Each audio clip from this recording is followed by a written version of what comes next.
Hi and welcome to another Mixed Media Tuesday, and today I'm playing on one of my new art journals, and this is the stone paper one, so it includes only stone paper inside, which is really durable, and I will share lots of projects in this journal so you will see how it reacts with different mediums.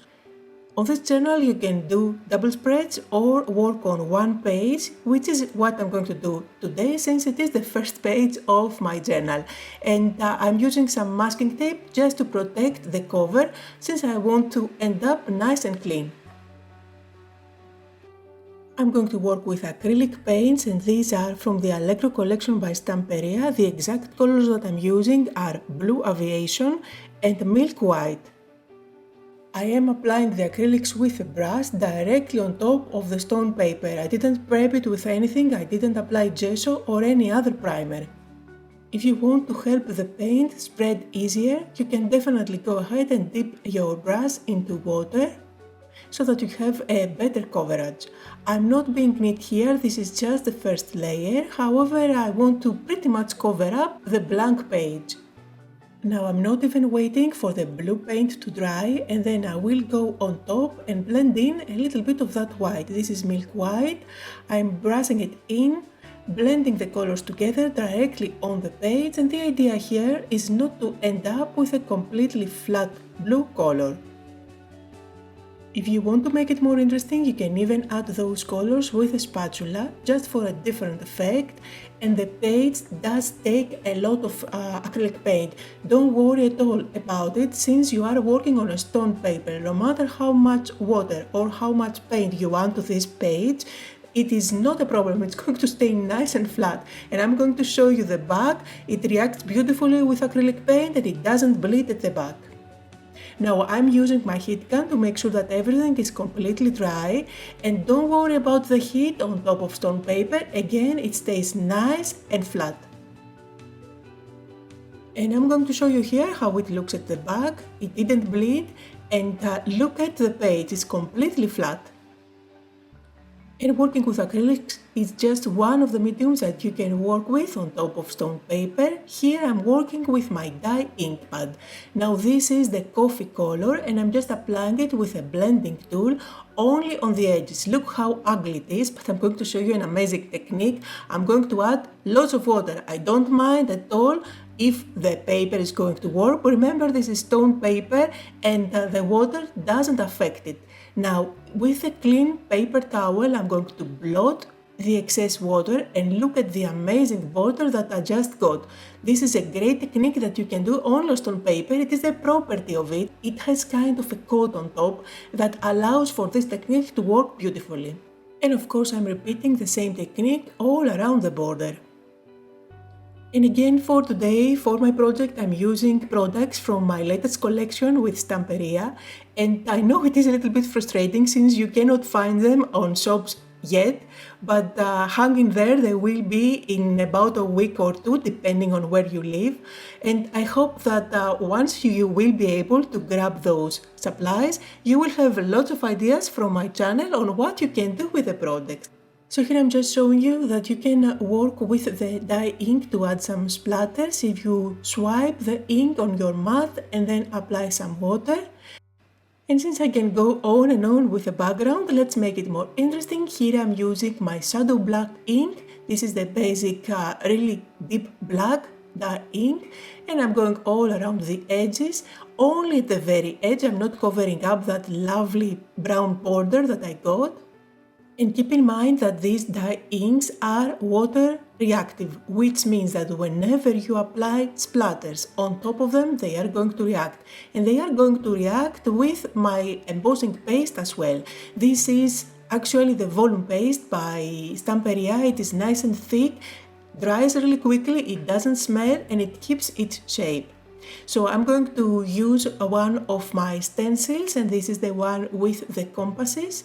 I'm adding the detail in a few areas. Never use the whole stencil as it is, just use areas. It makes it look more organic and random.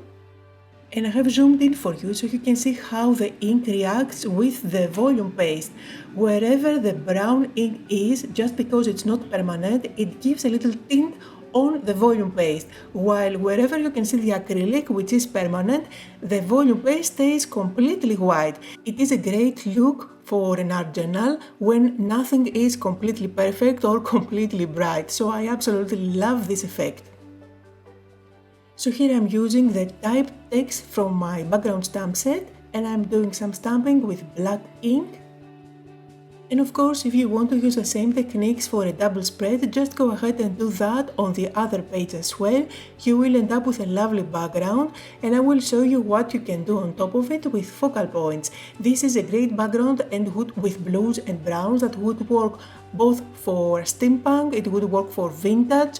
I'm going to use it with my line, and I'm going to bring in the hot air balloon. This is from my ephemera pack. And you can see this is a sticker. You can peel it off and stick it down if you like. So for now I'm going to ink up the edges with the same brown that I used for the background. All the designs in the ephemera pack are kind of bright, but they could work for pretty much any style. I like to ink up the edges with the same color of ink that I used for the border, the coffee brown dye ink. So this kind of brings everything together for a more coherent look. Now, instead of peeling off the sticker, I'm going to use glue only at the center of the hot air balloon, leaving the edges without glue. It's just a little thing that I like to do so that it allows me to tuck things underneath if I choose to do so. And now I'm going to browse through my ephemera and try to audition some of the flowers to decide how I want to embellish my hot air balloon. Here I decided to go with a bigger flower just for a bigger impact, and since I'm working with a big flower, I'm going to pick up bigger leaves. So after I audition all the images and I decide how I want them to look, I'm going to commit and stick them down. In this stage you can definitely go with your glue or just peel them off. Remember, these are stickers. And again, for these die cuts, I do ink up the edges to give the same look and feel as the rest of the page. Now, if you notice, all those cutouts don't have a white border all around.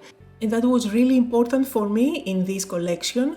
And also, you will find that they are quite thick. They are not super thin like cardstock. This is 300 GSM, so it is a heavy cardstock.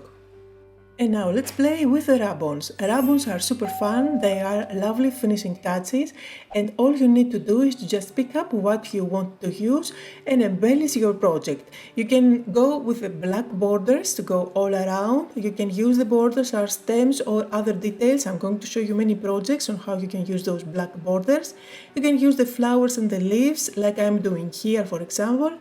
And notice here, I'm trying to show you that you can layer them. I just added the leaves on top of another branch with flowers. So there is no issue at all, just layer one on top of the other. Their designs are opaque, so they are going to stand nicely on top of other elements. And what I love about them is that they are not shiny at all. If you tilt the page on light, you won't be able to tell if you just drew that or if it is a sticker. They don't look like a sticker, not even a satin finish. And also you can use the white ribbons. These are absolutely amazing. I have to say they are my favorite from all three of them in my collection. Just because you are able to add this white text that is not going to blend in with whatever is underneath. And it's super quick and simple without having to do white embossing or any other technique. When you use the ribbons, always cut out the part that you want to use. This page is full of text in different fonts. You will find typed ones, you will find scripted text, even signatures. And I don't like to use it as a whole, as it is. I like to use it randomly in different areas. That's what I did previously on top of the balloon as well as on the leaves and flowers. And that's what I'm going to continue doing, this time on the background. You can wrap the ribbons with whatever you have. It can be the back of your brush, it can be one of your bone folders, or even with your spatula, like I'm doing here. It works just fine. I'm not going to use it all, but I always keep the backing so that I can stick it back in and keep it for the next time. So the page is almost complete. I just need to do a few finishing touches. Of course, I have to grab my white gel pen and add some highlights on the die cuts. really sketchy lines, nothing has to be perfect, I'm not even paying attention on where the light might be. These are not highlights, this is just doodling with a white gel pen and having fun. I always like to add a motivational quote on my art journal pages, so I went with "Let's fly" for this page. I like to emphasize one of the words from my quote with a bigger font, that's why I'm using my alphabet stamp set and I'm spelling the word fly. I usually like to visualize where this word is going to end, and that's why many times you may see me stamping the words backwards. And of course, the easiest way to add a quote on an art journal page is to just print them out on your printer and cut them out. I find it really handy to use my label maker. If you do have one, then it is the perfect size. So I'm going to complete my quote by sticking this down, and with a black marker I'm going to outline it. I also grabbed my white gel pen and added some highlights on the word fly. And as always, I'm going to finish it off by adding some white splashes, which of course are optional. It really depends on the look that you like. Now I'm going to show you another page that I did when the release was still a secret, when I was just playing with the products, and this was done on the scrapbook pages from the ring journal. I did share that on my previous video. Here the background is just inking with the dye inks. I did use the same stencil with volume paste, however. A little different composition of the flowers on top of the balloon. I used a border stencil to create a border around the page, a different sentiment, and here is how, with the same idea, you move from bright to vintage. So here are some close-up photos, and I want to answer a few questions that I get all the time about the products. They will be available in 1 or 2 weeks depending on where you live. If you go to Google and write "Create Happiness Stamperia", you will end up with lots of online shops that do have the products already as a pre-order, and you will find some links down below as well in the description. Thank you all so much for joining me today. I hope that you had fun and that you got inspired, and I'll see you all next time.